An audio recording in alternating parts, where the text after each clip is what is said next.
Mobile tower location में CBI को एक और नए सुराग मिले हैं। पॉलीग्राफी टेस्ट में सीबीआई का सबसे बड़ा सवाल यही था कि जब सेमिनार हॉल के बगल में ही 4 बंदे सो रहे थे तो फिर वारदात के समय ट्रेनी महिला की चीख किसी को सुनाई क्यों नहीं पड़ी। पॉलीग्राफी टेस्ट में आरोपी संजय ने ऐसे कौन से खुलासे किए हैं जिसे लेकर सीबीआई को तुरंत प्रिंसिपल संदीप का दोबारा फिर से पॉलीग्राफी टेस्ट करना पड़ा है। आखिर असली कातिल को बचाने के लिए कौन कर रहा है संजय को मारने का प्लान तैयार? संजय को जेल में मटन क्यों दिया जा रहा है? सीबीआई के किस सवाल से पूरी तरह पसीने में भीग गया संजय? आखिर संजय के फोन में ऑडियो क्लिप के अलावा आखिर वह क्या मिला है जिसे लेकर पूरा भारत सतर्क हो गया है? कपड़े, अंडरगारमेंट्स और सैंडल को अभी तक सीबीआई ने बेहद संभाल कर क्यों रखा है? पीड़ित महिला के दाह संस्कार को लेकर कौन से नए खुलासे हुए हैं? सब कुछ जानेंगे विस्तार से। पॉलीग्राफी टेस्ट के समय सीबीआई का एक बड़ा सवाल यह था कि तीसरी मंजिल पर अगर सेमिनार हॉल के ठीक बगल में स्लीपिंग रूम था और इंटर्न रूम था तो फिर महिला की चीख बाहर किसी को सुनाई क्यों नहीं पड़ी? क्योंकि उस वक्त ट्रेनी महिला डॉक्टर के 4 साथी स्लीपिंग रूम और ट्रेनी रूम में सो रहे थे। इसके लिए तर्क दिया जा रहा है कि सेमिनार हॉल साउंड प्रूफ था, इसलिए महिला की चीख बाहर नहीं आई।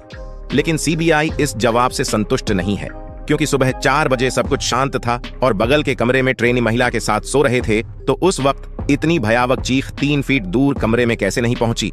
यह एक ऐसा सुराग है जो साबित करता है कि प्रिंसिपल कुछ बड़ा कांड छुपा रहा है और शायद इसी चीख को छुपाने के लिए सेमिनार हॉल के बगल में रिकंस्ट्रक्शन वर्क कराए गए थे।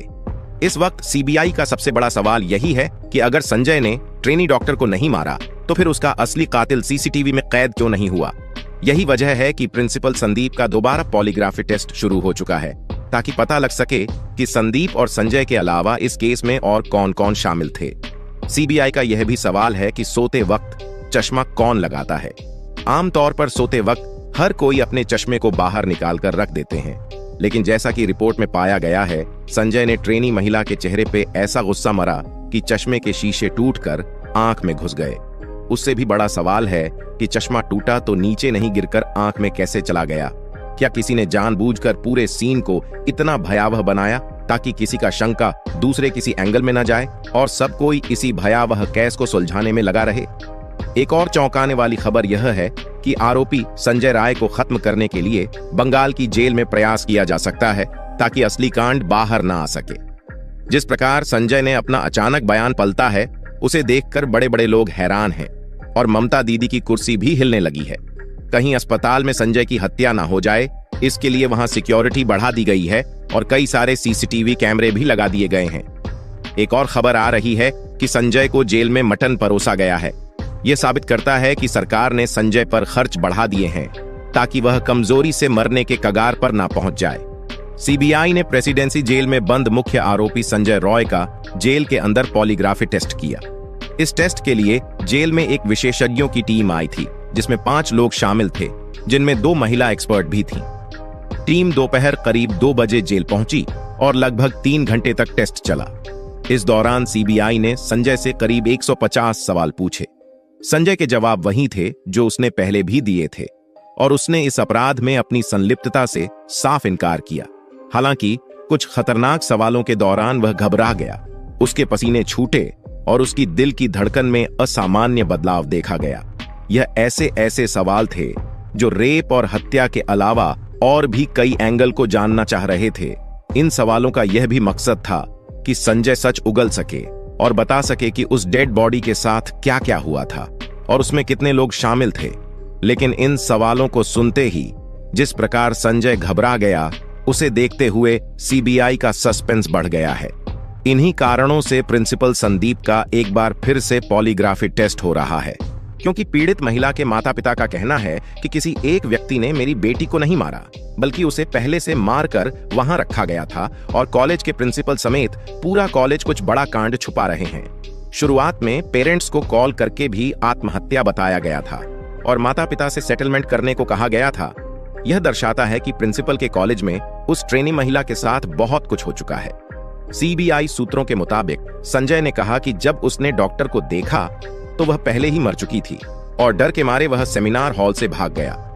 संजय का यह नया बयान पूरे सीबीआई को फिर से हिला डाला है, जिसे लेकर सीबीआई का आज भी वही सवाल था कि सेमिनार हॉल के अंदर झांकने और भागने में तुम्हें 35 मिनट क्यों लग गए? हालांकि संजय रॉय ने पॉलीग्राफ टेस्ट के दौरान कई सवालों के गलत जवाब दिए। जब सीबीआई ने उससे सबूतों के साथ पूछताछ की तो उसने कई बहाने भी बनाए। लेकिन अब मेरी बात जरा ध्यान से सुनिए, क्योंकि सीबीआई को जो सुराग हाथ लगे हैं वह बेहद हैरान करने वाले हैं। संजय रॉय के मोबाइल से कई आपत्तिजनक चीजें मिली हैं जो उसकी बीमार मानसिकता को दर्शाती हैं। संजय रॉय के मोबाइल से बहुत सारे पोर्न वीडियो मिले हैं। ये कोई सामान्य पोर्न वीडियो नहीं है, बल्कि इंसेस्ट पोर्न वीडियो है, जिसमें परिवार के सदस्यों को यौन गतिविधियों में लिप्त देखा जा सकता है। मोबाइल से बरामद ऐसे ही वीडियो की वजह से सीबीआई की टीम ने संजय रॉय का साइकोलॉजिकल टेस्ट करवाया था। इसे लेकर देश में भी चर्चा तेज हो गई है कि क्या पोर्न देखने के कारण बलात्कार के केस बढ़ गए हैं, क्योंकि ममता दीदी की चिट्ठी के अनुसार देश में हर दिन 90 बलात्कार केस रिपोर्ट किए जा रहे हैं। संजय रॉय के मोबाइल से एक ऑडियो भी मिला है। यह ऑडियो संजय रॉय और कोलकाता पुलिस की एक महिला एएसआई के बीच बातचीत का है, जिनसे वह संभवतः अश्लील बातें कर रहा था। इस ऑडियो में हालांकि संजय महिला को दीदी कह रहा है, लेकिन वह बेहद गंदी और भद्दी बातें कर रहा है, जिससे उसकी मंशा साफ समझ आ रही है। कोलकाता पुलिस की महिला पुलिस एएसआई भी संजय रॉय की गलत मंशा को साफ समझ रही है, लेकिन वे उसकी बातों को इग्नोर करती है। वहीं 8-9 अगस्त की रात संजय रॉय की गर्लफ्रेंड ने उसे मोबाइल पर जो न्यूड पिक्चर भेजी थी, बाद में उस फोटो को डिलीट कर दिया गया। इसे लेकर संजय की गर्लफ्रेंड से पूछताछ भी की गई। मामले की जांच कर रही सीबीआई को 3 अहम सबूत मिले हैं। इनमें मुख्य आरोपी संजय रॉय की 9 चीजें भी शामिल हैं। सीबीआई के हाथ जो सबूत लगे हैं उनमें डिजिटल सबूत, सीसीटीवी फुटेज और फोरेंसिक रिपोर्ट अहम है। इसके अलावा संजय रॉय की 9 चीजें भी मिली हैं। सीबीआई ने संजय रॉय के कपड़े, अंडरगारमेंट्स और सैंडल को जब्त किया है। बताया जा रहा है कि इन चीजों को उसने वारदात के वक्त पहना था। सीबीआई को इसके अलावा मुख्य आरोपी की मोबाइल टावर लोकेशन भी मिली है, जिससे पता चलता है कि वह वारदात के वक्त वहीं पर मौजूद था। साथ ही उसकी बाइक और हेलमेट को भी सबूत के तौर पर जब्त किया गया है। इसके अलावा 40 और महत्वपूर्ण चीजें हैं जो राज्य फोरेंसिक विज्ञान प्रयोगशाला ने क्राइम सीन से इकट्ठा की थीं। बता दें कि सीबीआई जल्द ही अदालत में अपनी चार्जशीट फाइल कर सकती है।